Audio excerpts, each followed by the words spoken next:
Palavra da Verdade, com Hernandes Dias Lopes. Igreja linda, povo feliz, que adora a Deus com o coração, com a alma. Eu quero partilhar com vocês a palavra de Deus e convido você para abrir sua Bíblia comigo em Marcos capítulo 4, versos 35 a 41. Marcos 4, 35 a 41. Peço a gentileza de, lido o texto, você manter sua Bíblia aberta na passagem, para que você acompanhe comigo essa exposição. Marcos 4, 35 a 41. Jesus acalma uma tempestade. Naquele dia, sendo já tarde, disse Jesus aos seus discípulos: passemos para outra margem. E eles, despedindo a multidão, o levaram assim como estava no barco. E outros barcos o seguiam. Ora, levantou-se grande temporal de vento, e as ondas se arremessavam contra o barco, de modo que o mesmo já estava a encher-se de água. E Jesus estava na popa, dormindo sobre o travesseiro. Eles o despertaram e lhe disseram: Mestre, não te importa que pereçamos? E ele, despertando, repreendeu o vento e disse ao mar: acalma-te, emudece. O vento se aquietou e fez-se grande bonança. Então lhes disse: por que sois assim tímidos? Como é que não tendes fé? E eles, possuídos de grande temor, diziam uns aos outros: quem é este que até o vento e o mar lhe obedecem? O tema que eu gostaria de tratar com vocês nesta noite é: você não precisa ter medo, você precisa ter fé. E eu quero, à guisa de introdução, fazer aqui 4 declarações. E a primeira delas é que as tempestades da vida existem e elas são inevitáveis.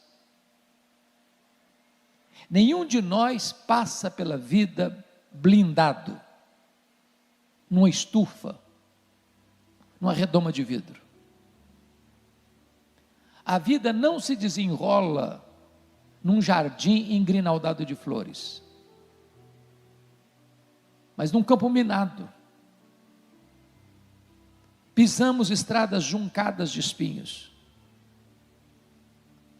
A viagem da vida nem sempre é com céu de brigadeiro, com águas esmaltadas. Passamos tempestades. Talvez a pandemia que assolou o mundo seja uma prova disso. Os mais ricos e os mais pobres sofreram de igual modo. Os empresários e os empregados.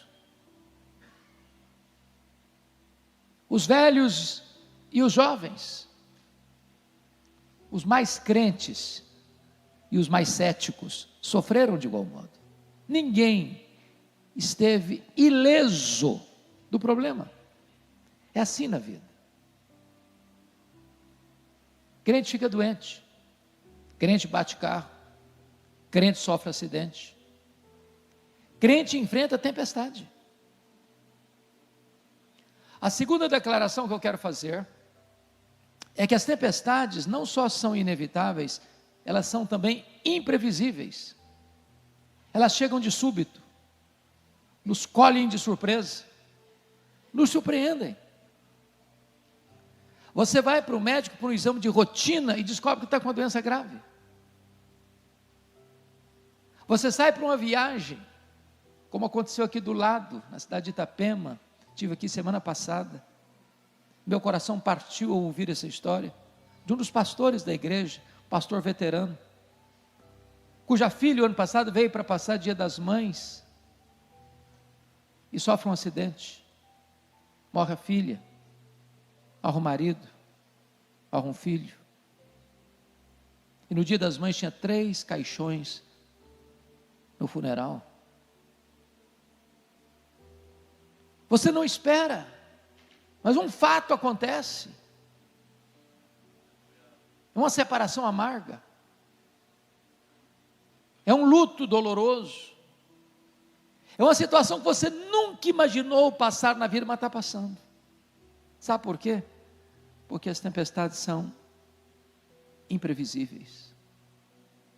Mas em terceiro lugar, as tempestades são também inadministráveis. Boa parte desses discípulos tinham nascido ao redor desse lago. Pelo menos 4 deles eram pescadores. Viviam não apenas ali, mas trabalhavam naquele lago. Tiravam daquele lago o seu ganha-pão. Conheciam cada palmo daquele lago de 21 quilômetros de comprimento por 14 de largura. Já tinham enfrentado outras tempestades e superado. Desta feita, eu fico pensando que eles disseram assim: vamos deixar o mestre descansar, nós temos conhecimento, nós temos experiência, nós sabemos resolver esse problema, mas não conseguiram. Aquilo que é doméstico fica estranho, aquilo que você conseguia resolver com o seu conhecimento, com a sua experiência, com a sua habilidade, agora não consegue mais. Mas há uma quarta verdade que eu gostaria de trazer aqui à guisa de introdução. É que as tempestades são também pedagógicas. Isso é consolador. Isso significa, irmãos, que o nosso Deus é soberano e Ele não é pego de surpresa. Deus não fica em apuros.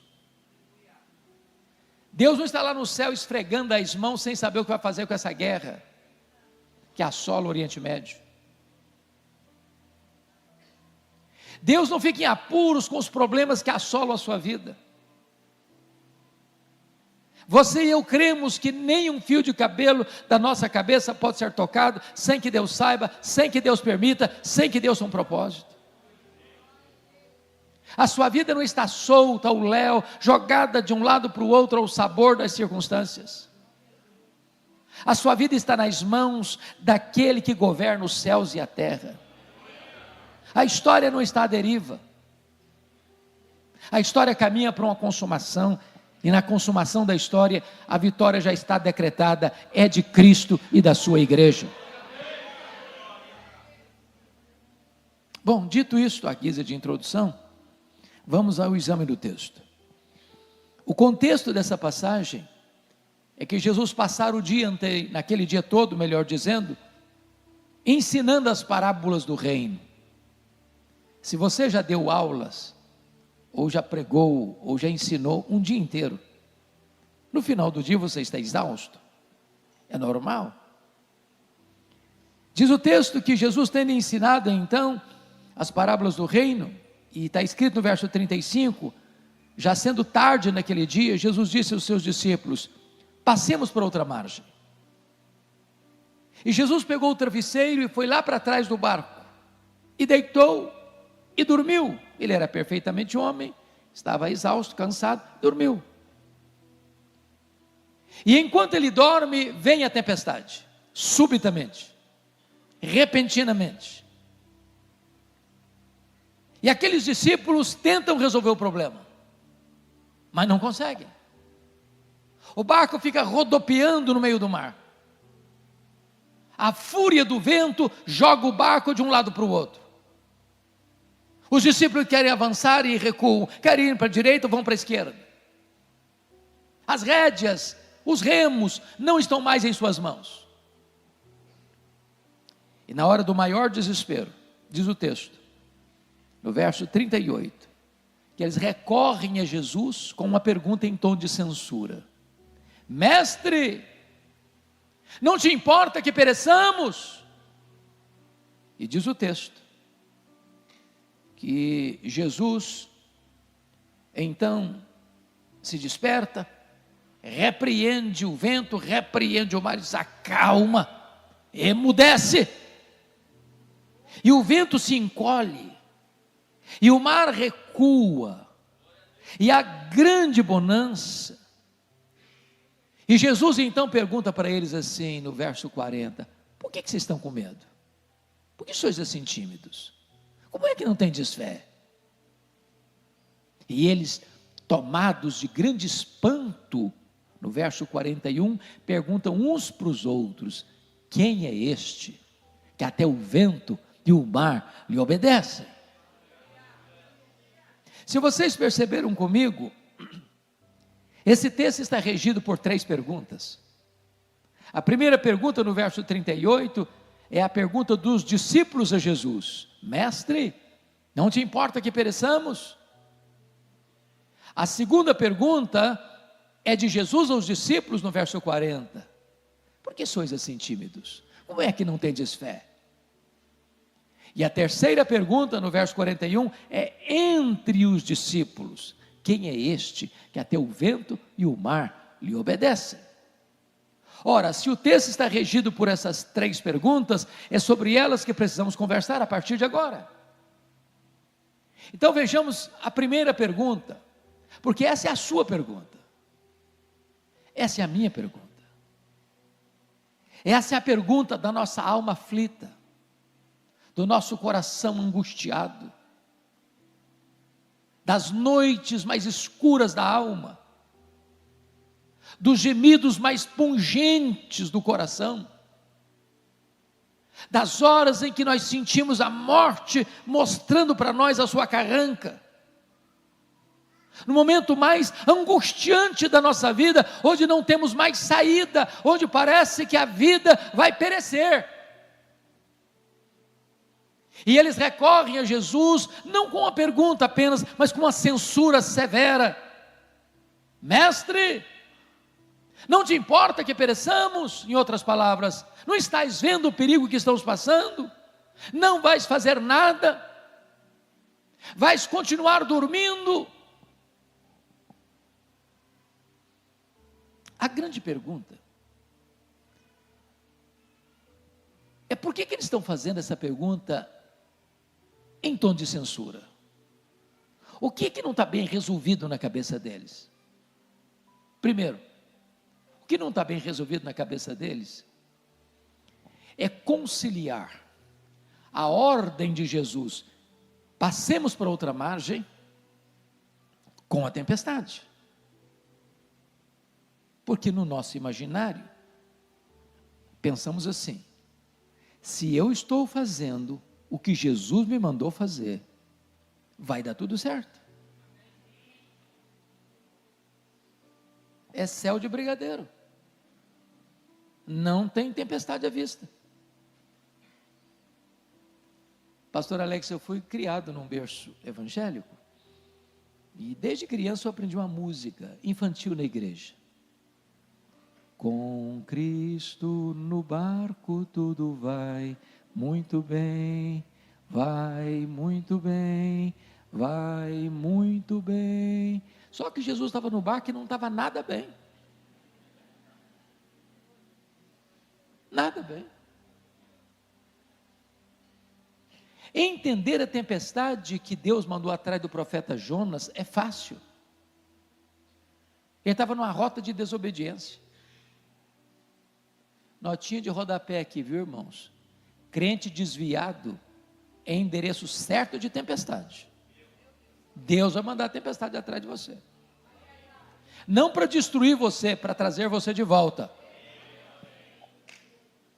Agora, como você vai entender que você está fazendo a vontade de Deus, obedecendo a Jesus, e você está enfrentando uma tempestade? Como é que você vai entender que você é um dizimista fiel e um ofertante generoso e perde o emprego? Como é que você vai entender que você é um homem de Deus, cheio do Espírito Santo, e fica prostrado numa cama, consumido por um câncer? Como é que você vai entender que você é um pastor, cheio da graça de Deus, e tem que sepultar uma filha?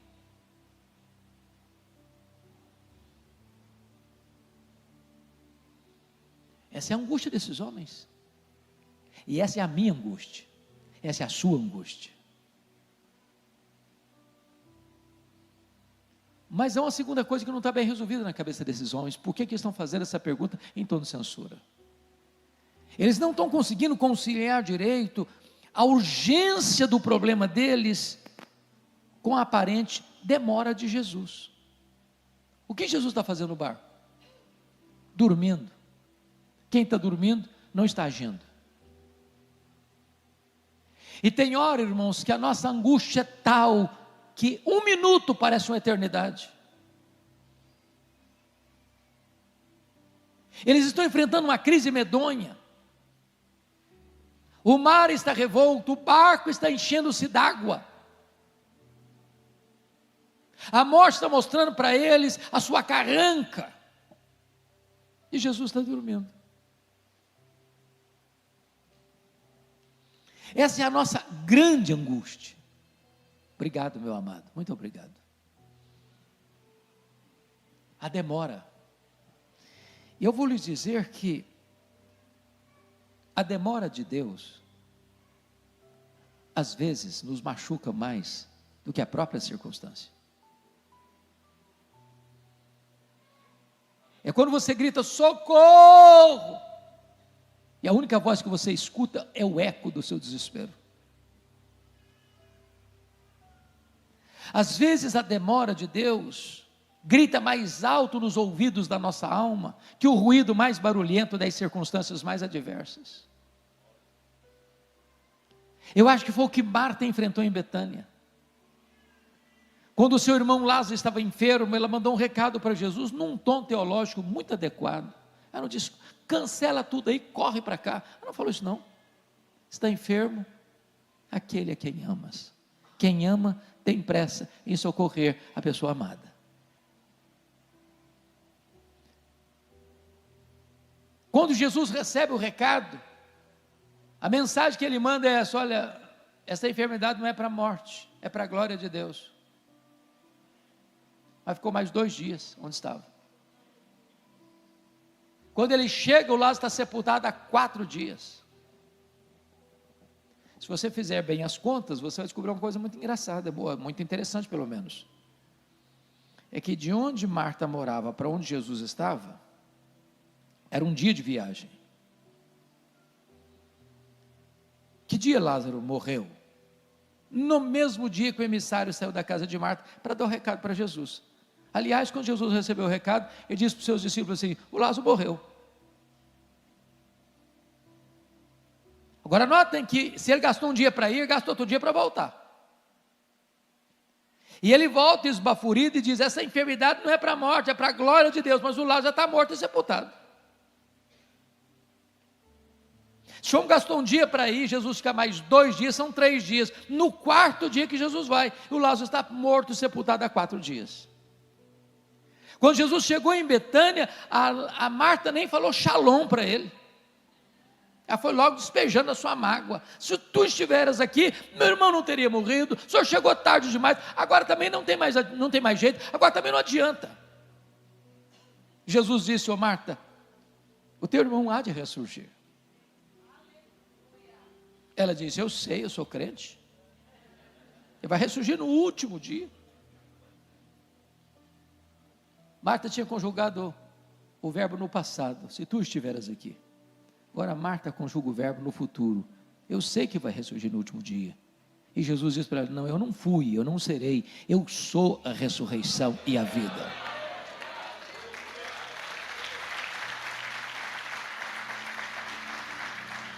A grande pergunta é: por que Jesus esperou até o 4º dia para ir? Porque Jesus não tem acaso, não tem coincidência, tem propósito. Havia uma crença entre os rabinos que até o 3º dia era possível que Deus usasse um homem para fazer um milagre de ressurreição, como aconteceu no ministério de Elias, de Eliseu, no próprio ministério de Jesus, no ministério de Pedro e de Paulo. Mas a partir do 4º dia, a crença deles é que somente o próprio Deus em pessoa podia fazer isso, sem instrumentalidade humana. Pois Jesus esperou até o 4º dia, para que a nação de Israel se rendesse à verdade de que ele não era apenas um grande homem, ele era o próprio Deus entre os homens. Eu quero dizer para você que Jesus não chega atrasado. O Kairos de Deus não é igual ao Cronos humano. O tempo de Deus não é o nosso. Quando ele parece estar atrasado, é que ele está preparando algo maior e melhor para a nossa vida, porque não há Deus como o nosso que trabalha para aqueles que nele esperam. Mas agora vamos à segunda pergunta, porque diz o texto que Jesus se despertou e repreendeu o vento e repreendeu o mar, diz: acalma, emudece. E eu preciso dizer para você que o vento tem ouvidos e o mar escuta a voz do Criador. Aliás, todo o universo escuta o Criador. Ele dá uma ordem para o sol e o sol para. Ele dá uma ordem para as estrelas e elas aparecem. Ele dá uma ordem para o mar e ele se abre. Ele dá uma ordem e o maná cai do céu. Ele dá uma ordem e a água brota da rocha. Ele dá uma ordem, uma mula profetiza. Ele dá uma ordem, um verme corta uma planta. Ele dá uma ordem, os demônios têm que bater em retirada. Ele dá uma ordem, os anjos saem para obedecer o seu comando. A sua voz é poderosa e o universo inteiro se rende ao poder da sua voz.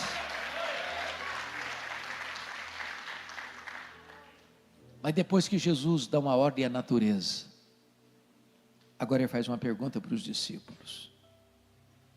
E a pergunta assim: por que vocês estão com medo? Como é que vocês não têm fé?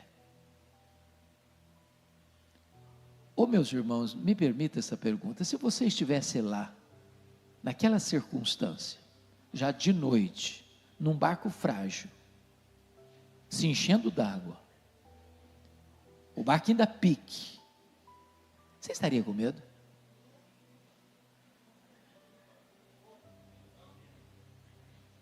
Eu só fiz um cruzeiro em navio grande na vida. Eu fiz muitos cruzeiros pequenos, mas em navio grande só fiz um. Saiu de Santos para as praias do interior do Rio de Janeiro.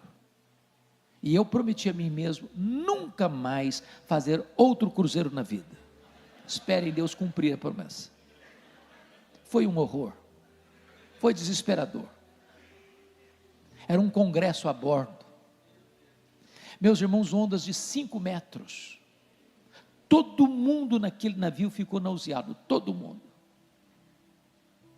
As pessoas saíam para jantar, iam cambaleando pelo corredor, não chegavam no restaurante e voltavam vomitando pelo corredor. No dia que nós saímos, sabendo eu que tinha 8 horas e já estava insuportável na saída, eu fiz uma oração para Deus, disse: meu Deus, ou eu durmo ou eu morro, eu não aguento isso. Agora imagine você num barco pequeno, no meio do mar, de noite, o barco se enchendo d'água, e Jesus pergunta assim: vocês estão com medo por causa de quê? Que vocês não têm fé? A pergunta é: por que aqueles discípulos deveriam ter fé e não medo? Para lhes ajudar, darei um recurso mnemônico, com 4 palavras, com a letra P. Por que eles deviam ter fé e não medo? Primeiro, eles deviam ter fé e não medo por causa da promessa de Jesus do verso 35. Jesus diz assim: passemos para outra margem. Se Jesus disse passemos para outra margem, qual era o destino deles? A outra margem. Se você esquecer todo o sermão da noite, mas lembrar-se desta frase, me dou por satisfeito. E a frase é esta: promessa de Jesus e realidade são a mesma coisa, porque Ele é o avalista da sua própria palavra. Nenhuma das suas promessas cai por terra. Em todas as promessas dele nós temos o sim, nós temos o amém. Então, se você conhece as promessas de Deus, você não precisa ter medo, você precisa ter fé. Se Ele prometeu, Ele é fiel para cumprir. E quando Ele faz, ninguém pode impedir a sua mão de fazê-lo. A segunda razão por que eles deviam ter fé e não medo, é por causa da presença de Jesus com eles.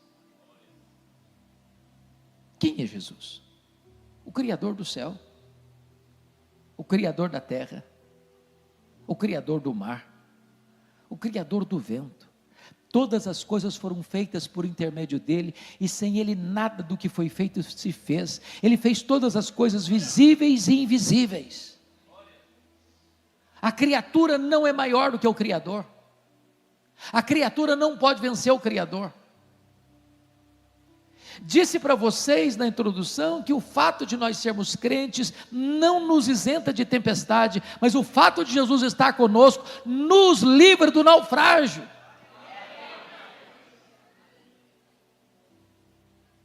Irmãos, o maior antídoto contra o medo não é a nossa saúde, não é a força dos nossos músculos, não é a quantidade de dinheiro que você tem no banco, não é a influência política, ou econômica, ou social, ou religiosa que você exerce no mundo. O único antídoto contra o medo é a consciência de que Jesus, o Todo-Poderoso Deus, está conosco. E Ele prometeu: eis que eu estou convosco todos os dias, até a consumação dos séculos. A terceira razão pela qual os discípulos deviam ter fé e não medo, é por causa da paz de Jesus. Eu pergunto a vocês, o que Jesus estava fazendo no barco? Dormindo. Jesus sabia que a tempestade viria? Claro que sim. E se sabia, por que dormiu? Dormiu porque sabia que tudo estava sob controle. Então preste atenção nisso. Paz não é a ausência de tempestade. Paz é a consciência de que, apesar da tempestade, tudo está sob controle. Não do seu, não do meu, não do nosso controle, mas do controle de Jesus. Quarto lugar. Por que eles deviam ter fé e não medo? Primeiro, por causa da promessa. Segundo, por causa da presença. Terceiro, por causa da paz. Quarto, por causa do poder de Jesus. É muito interessante que Marcos reúne ao redor desta passagem outros episódios que retratam o poder de Jesus. Primeiro, aqui Jesus demonstra poder sobre as forças da natureza.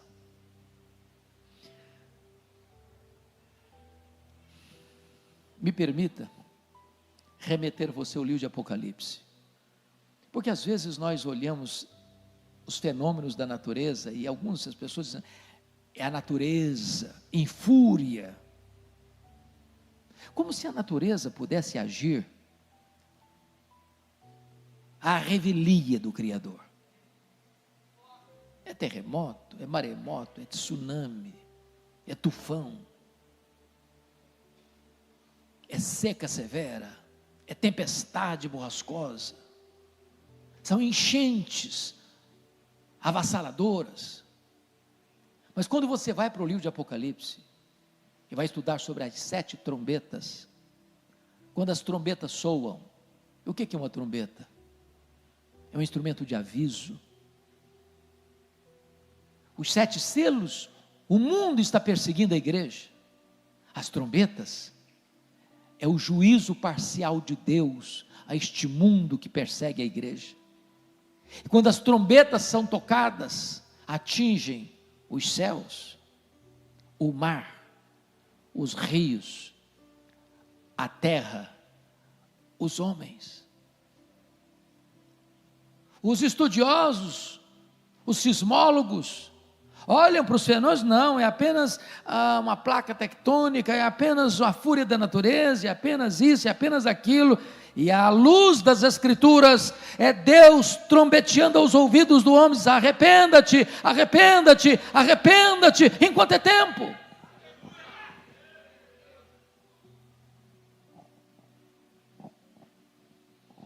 Mas, quando eles atravessam o mar, e se você perceber a geografia, o mar da Galileia tem 21 quilômetros de comprimento por 14 de largura. O mar da Galileia está a 220 metros abaixo do nível do mar Mediterrâneo. O mar da Galileia é encurralado por montanhas. Do lado oriental, as montanhas de Golã. Do lado ocidental, as montanhas da Galileia. Quando Jesus sai, ele está na região de Cafarnaum. Então ele não está atravessando o lago no lugar mais comprido, de 21 quilômetros de comprimento, ele está atravessando o lago na parte norte do lago, que é um lago de águas doces, vocês bem sabem disso, o maior reservatório de águas doces do Oriente Médio. É um trecho pequeno, que não dá 10 quilômetros. Então é um trecho curto. Quando eles saíram já era tarde, mas não era noite. E quando eles desembarcam depois da tempestade, eles desembarcam lá nas montanhas de Golã, é um despenhadeiro, é uma região gentílica, é por isso que tem gente cuidando de porcos lá, e dentro desse despenhadeiro tem um cemitério, e Jesus faz uma viagem depois de uma tempestade, para uma região gentílica, para dentro de um cemitério. E o que você nunca espera ver de noite dentro de um cemitério é gente viva. Porque se você vê, você corre também. Mas lá tinha um homem, diz a Escritura, foragido da lei, que quebrava as algemas. Um homem enjeitado pela família. Um homem que não tinha mais espaço entre os vivos, morava entre os mortos. Um homem que estava nu, se ferindo com pedras, gritando de noite e de dia, furioso, tomado por uma legião de demônios. Sabe o que é legião? Legião é uma corporação romana de 6.000 soldados, era a mais temida máquina de guerra do Império Romano, onde passava uma legião romana, tudo destruía, a tudo subjugava. Dentro de um único homem tem 6.000 demônios, capaz de sair dele e levar 2.000 porcos à morte. E Jesus faz uma viagem depois de uma noite de tempestade para libertar esse homem, para curar esse homem, para salvar esse homem e para enviar esse homem como missionário para a sua terra. Isso significa, irmãos, que não tem lata de lixo no reino de Deus. No reino de Deus não tem ninguém descartável. Há esperança para o homem mais arruinado no pecado, há esperança para o escravo mais detido na sujeira do pecado. O Senhor Jesus é poderoso para libertar, para salvar, para curar, para restaurar e para enviar para seu povo como um grande e poderoso missionário. Sabem por quê, queridos? Porque Jesus tem poder sobre a natureza e Jesus tem poder sobre os demônios.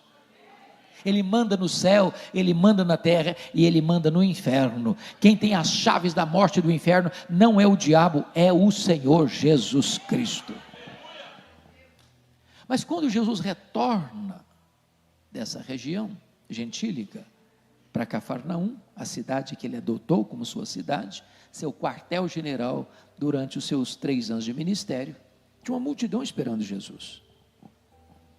E no meio dessa multidão tinha um pai muito aflito.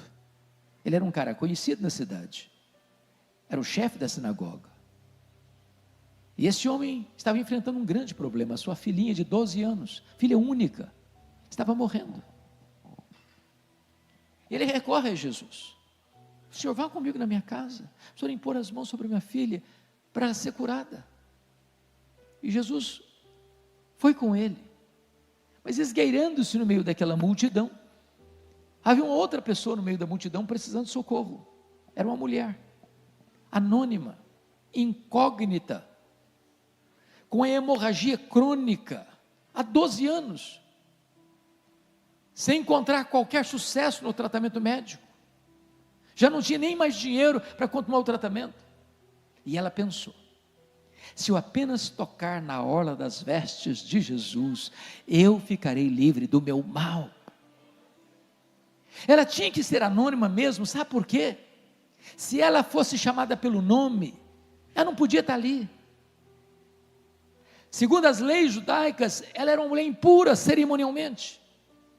Qualquer pessoa que aquela mulher tocasse ficava impura. Mas o que é maravilhoso é que o impuro toca o puro, e em vez do puro ficar impuro, o puro purifica a impura, e a hemorragia foi estancada na hora, E a mulher ficou livre do seu mal. Sabe por quê? Jesus tem poder sobre a natureza, Jesus tem poder sobre os demônios, e Jesus tem poder sobre as enfermidades. A última palavra não é da ciência, a última palavra não é da medicina, a última palavra é do Senhor Jesus.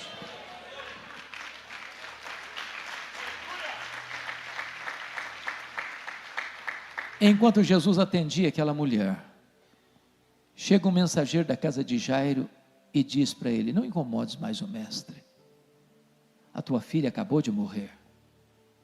Eu imagino que o mundo desaba na cabeça do Jairo. Não é natural o pai enterrar filhos, não é natural.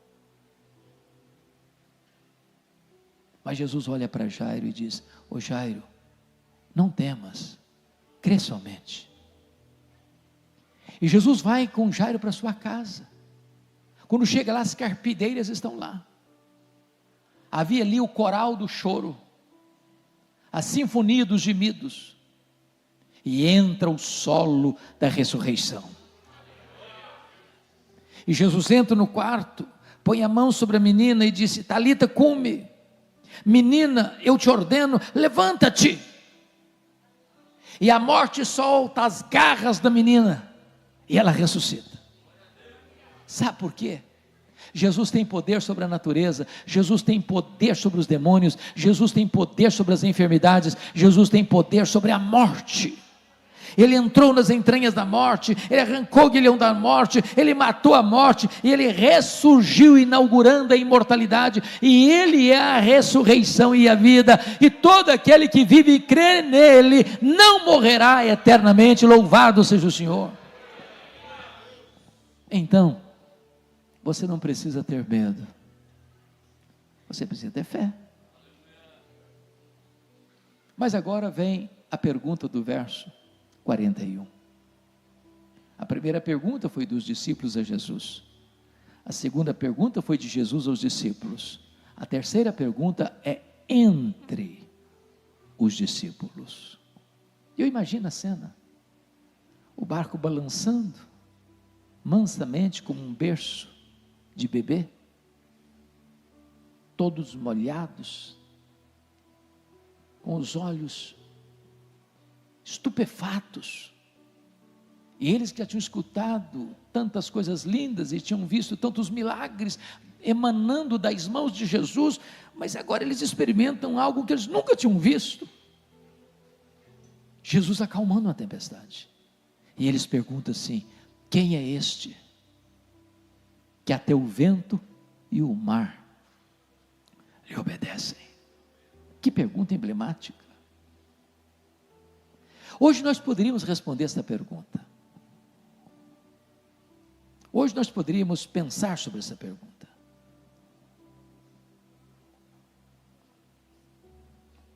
E nós poderíamos responder essa pergunta assim: este é aquele que, juntamente com o Pai e com o Espírito Santo, nos refolhos da eternidade, antes da criação do universo, traçou um plano perfeito, completo, eficaz, que nunca pode ser frustrado, incluindo a sua, a minha, a nossa vida.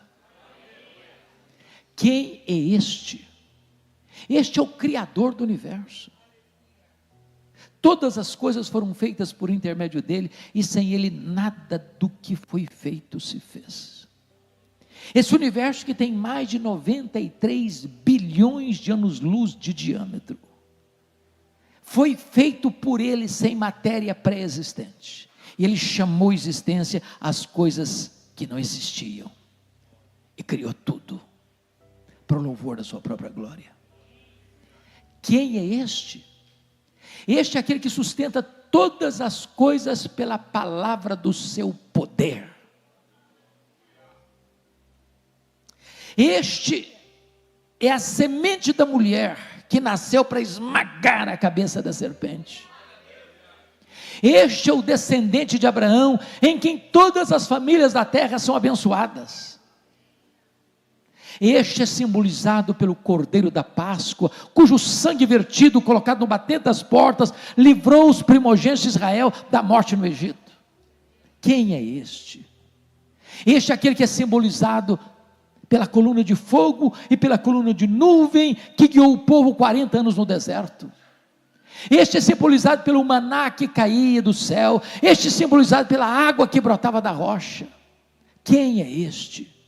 Este é aquele que é simbolizado pelo tabernáculo. É aquele que é simbolizado pela arca da aliança. É aquele que é simbolizado por aquele que estava dentro da arca, as tábuas da lei, o vaso com maná, a vara seca de Arão que floresceu. Este é simbolizado pelo templo. Este é simbolizado pelas festas de Israel. Este é simbolizado pelos sacrifícios do templo. Este é simbolizado pelo sábado. Tudo era sombra dele. Ele é a realidade. Quem é este? Este é o maravilhoso conselheiro, este é o Deus forte, este é o Pai da eternidade, este é o príncipe da paz. Quem é este? Este é a raiz de Jessé, este é a raiz de Davi, este é o leão da tribo de Judá, este é o sol da justiça, este é a brilhante estrela da manhã. Quem é este? Este é o Messias, que nasceu de mulher, nasceu sob a lei, para ser o nosso Redentor. Este é o Verbo eterno, pessoal, divino, que se fez carne, e habitou entre nós, cheio de graça e de verdade, e vimos a sua glória, glória como do unigênito do Pai. Quem é este? Este é aquele que andou por toda parte, fazendo o bem, libertando os oprimidos do diabo. Os cegos viram, os surdos ouviram, os mudos falaram, os coxos andaram, os leprosos foram purificados, os mortos ressurgiram. Quem é este? Este é o grande eu sou, este é o pão da vida, este é a luz do mundo, este é a porta das ovelhas, este é o bom pastor, este é a ressurreição e a vida, este é o caminho e a verdade e a vida, este é a videira verdadeira. Quem é este? Este é o Cordeiro de Deus que tira o pecado do mundo, o Cordeiro que foi morto, mas está vivo pelos séculos dos séculos. Quem é este? Este é o dono da igreja, este é o fundamento da igreja, este é o edificador da igreja, este é o protetor da igreja, este é o alfa e o ômega, este é o princípio e o fim, este é aquele nome, e neste nome, só neste nome há salvação. Este é o mediador entre Deus e os homens, este é o único que pode trazer esperança para a sua vida. Quem é este? Este é a nossa alegria, este é a nossa paz, este é a nossa justiça, este é o Rei dos reis, este é o Senhor dos senhores. Quem é este? Este é aquele que por amor de nós sangrou no Getsemane. Este é aquele que por amor de nós foi cuspido e esbordoado no sinédrio judaico. Este é aquele que por amor de nós foi açoitado, espancado, vilipendiado no pretório romano. Este é aquele que foi carregando aquela cruz maldita pelas apinhadas ruas de Jerusalém, sob os apupos e vaias de uma multidão ensandecida. Este é aquele que foi pregado naquele leito vertical da morte. Mas este é aquele que transforma aquele patíbulo de horror num palco para a glória de Deus. Quem é este? Este é aquele que morreu pelos nossos pecados segundo as Escrituras, foi sepultado, mas ressuscitou segundo as Escrituras para a nossa justificação. Quem é este? Este é aquele que voltou para o céu, este é aquele que derramou o Espírito Santo sobre a igreja, este é aquele que está sentado à destra de Deus Pai, este é o nosso grande sumo sacerdote, este é o advogado justo, este é aquele que vai voltar para buscar a sua igreja. Este é aquele que virá pessoalmente, visivelmente, audivelmente, repentinamente, inesperadamente, inescapavelmente, gloriosamente para buscar a sua noiva. Quem é este? Este é o juiz de vivos e de mortos, que vai julgar as nações, colocar os que estiverem à sua esquerda e dizer: apartai-vos de mim, malditos, para o fogo eterno, preparado para o diabo e seus anjos. Mas vai voltar-se para aqueles que estiverem à sua direita, e vai dizer: vinde, benditos de meu Pai, entrai na posse do reino, que vos está preparado desde a fundação do mundo. Quem é este? Este é o amado da nossa alma, onde estaremos com Ele para sempre, sempre, veremos a sua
face, e Ele enxugará dos nossos olhos toda lágrima. Já não tem mais dor, já não tem mais luto, já não tem mais pranto, porque as primeiras coisas terão passado. Quem é este? Este é o amado da nossa alma, este é a razão da nossa vida, este é o nosso glorioso Redentor, este é aquele que está dizendo para você nesta noite: você não precisa ter medo, você precisa ter fé. A Ele a honra, a Ele a glória, a Ele o louvor, agora e pelos séculos eternos. Aleluia.